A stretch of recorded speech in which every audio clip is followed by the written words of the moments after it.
I'm here with Steve Mould from Britain's brightest BBC One show. Steve, we got you in because we saw something on your YouTube channel involving these boards. There's about 8,000 beads on the chain, it's 50 metres long, and it behaves in this really weird way. They continue to self-siphon all the way to the end, and it does this weird extra thing as well. We wanted to figure out what was going on with that, and so maybe a slow motion video would help.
So the first thing to explain is why does the chain keep going? That's quite easy, really, if you look at it as a sort of tug of war. So you can see here very easily why this bit of chain is winning the tug of war. Because I mean, if in my hand I can feel that it's heavier on this side than it is on that side, right? Yeah, it's a good weight there. You can see this is going to be traveling really quickly as it falls, which means this chain here is going to be traveling really quickly as well.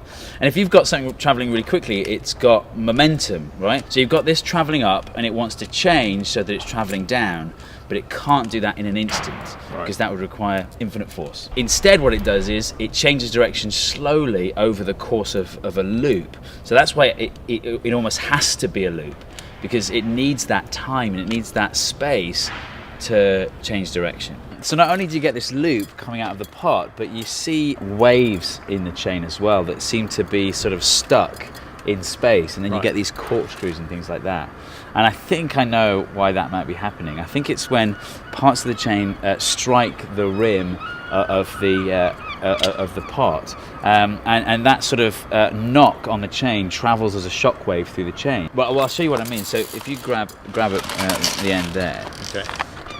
Are we ready to slow-mo this? Yeah. All right, here we go. So I'm going to just tap the chain, and you'll see it travels a shockwave, and we'll see it on the slow-mo as well. So that shockwave was traveling quickly through the chain there. But if I was pulling the chain this way at the same time, that shockwave would be stuck. Because it's traveling along, but I'm pulling the chain. So you see it almost frozen in space like that, and that's what you're seeing in the pot sometimes. You're seeing that this sort of almost a corkscrew or waves. Yeah. Here's that corkscrew. Oh yeah, that's Isn't that amazing? Yeah. Hopefully, the higher you hold it, then the heavier that chain is. You've got more chain, it's heavier, so it's going to be going quicker. If it's going quicker, the chain on the inside will be going quicker, and the loop will have to go higher. So we should, if we hold it up, get a much bigger loop. Let's try that. Let's try that.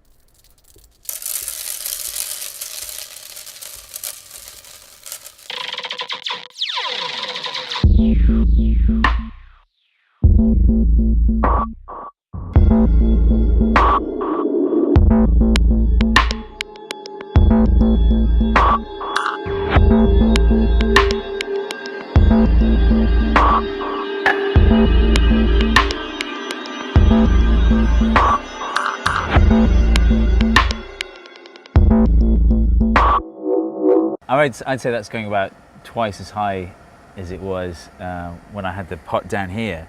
All I've done is hold it up there. That loop is definitely bigger. So for me, you know, your theory kind of holds water. I think it's proof beyond all doubt that I've got that right. Well, no, I think there's still unanswered questions, and we don't fully know what's going on there. So if people have got ideas, you know.